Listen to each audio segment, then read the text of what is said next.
Hey guys, welcome to my channel. My name is Yolanda and welcome to Unfiltered Me. So in today's video, I'm going to be talking to you guys about a beginner's guide to prayer. So for those who may be new to Christianity or for those who are already in it, you know, if this may offer like cool insight and things you didn't know about prayer, then I encourage you guys to watch through or to share it with a friend. And yes, so if you guys are excited to watch this, please be sure to give this video a huge thumbs up. Make sure to subscribe down below. Make sure to turn on post notifications to be notified when I post. And finally, let's get on to this video.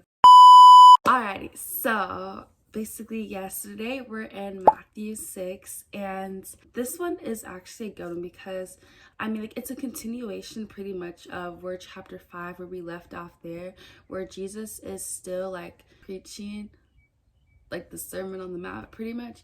And you know, we learn a lot of lessons in the lesson. In the last video I talked about, you know, being blessed are these certain things, but you know, all in all, not just those people in that are just being blessed, but that was what was mentioned in the examples, and that's just like the story and the thing is I was talking about for that. But just know, like, everybody can be blessed. Like, there's multiple ways, there's multiple people and yada yada yada. But that was just like where the scriptures was just saying there. But in Matthew 6, there's more things they mention also too, where he just teaches about giving to the needy. He teaches about fasting. He teaches about money. So basically, I'm just gonna like go over like the subtitles, and we're gonna hit the main one in just a second.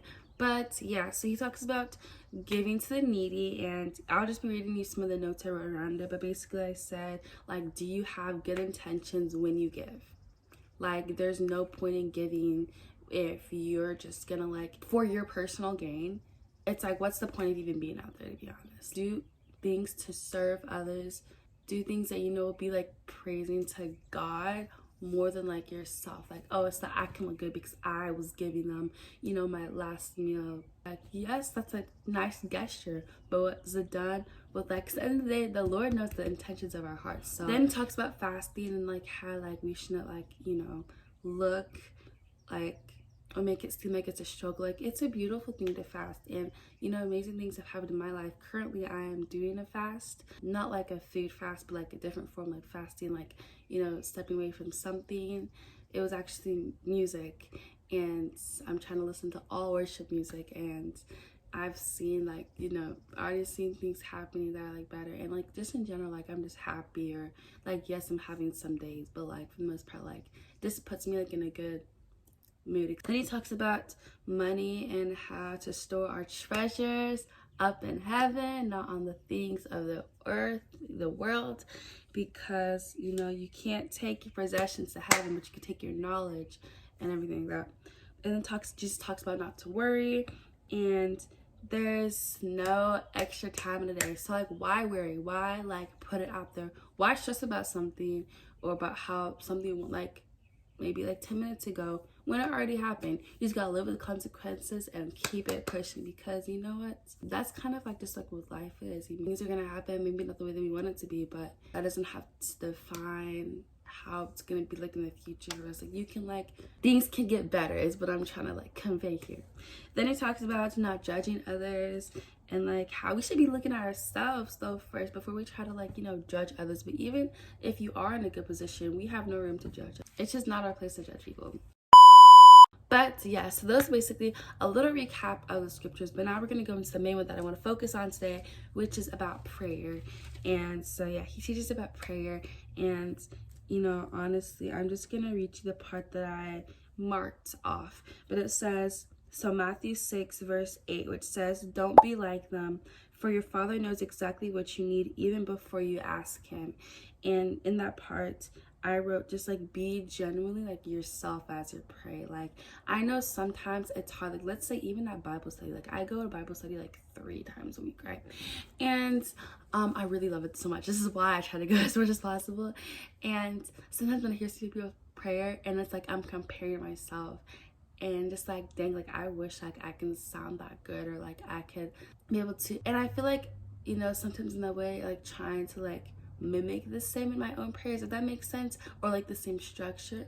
But it's just like, prayer is such like a personal thing, so it can like, you know, not everybody speaks the same way or speaks the same language, or like, now there's a difference between like, you know, and praying a different way, like in a disrespectful way than like a respectful way. Like, you know, there's things that like separate us because it's just like what I was saying, like with language barriers, like you might be speaking in a whole different language, or you might be like for me, like sometimes like like pronounce things weird, or like I just like say things like in a way where it's like just like a different lingo, especially like living in the South compared to maybe people living in the North or whatever, right? But like I still like convey like my prayer like in a respectful way, but there's like a whole different side of like disrespecting, which we should not do.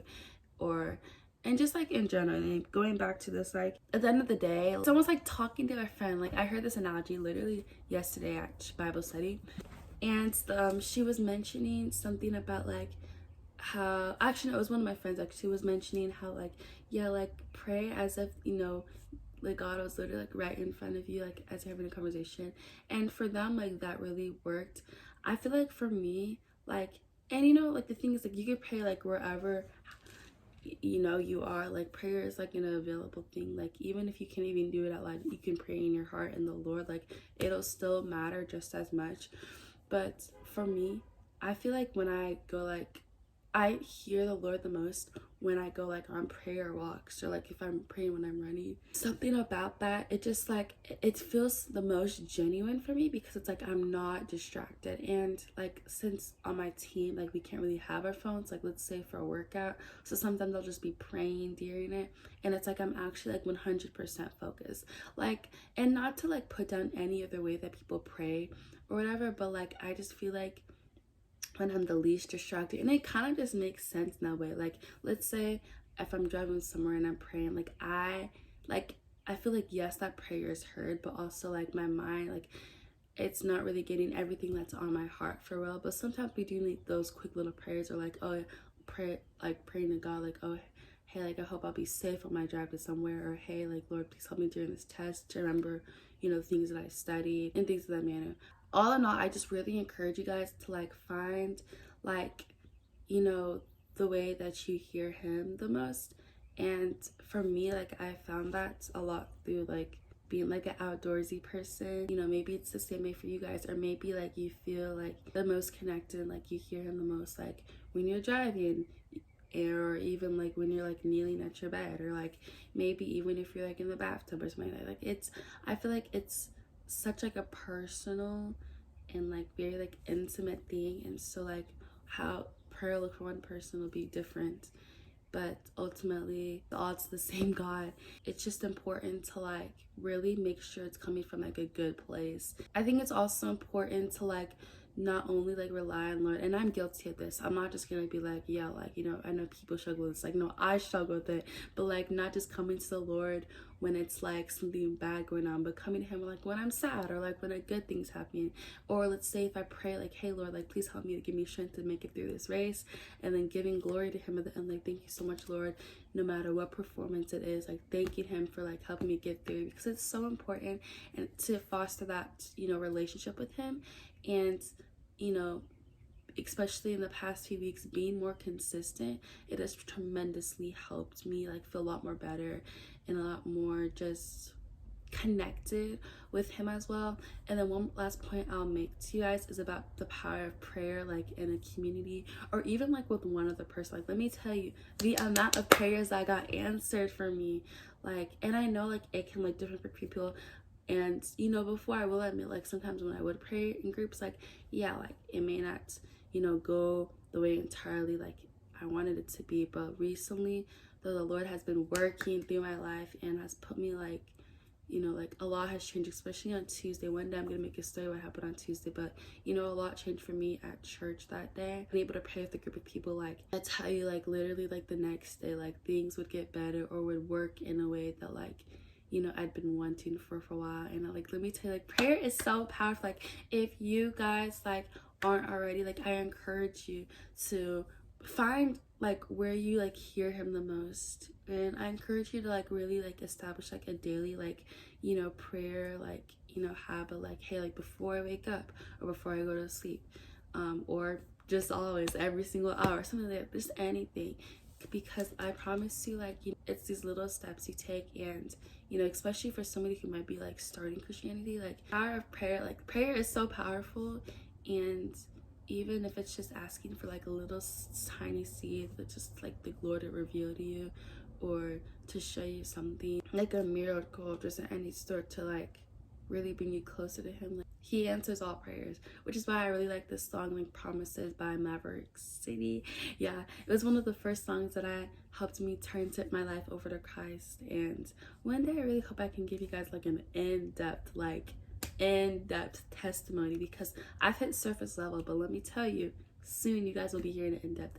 But yes, I really hope you guys enjoyed this video and that you might have found it inspirational.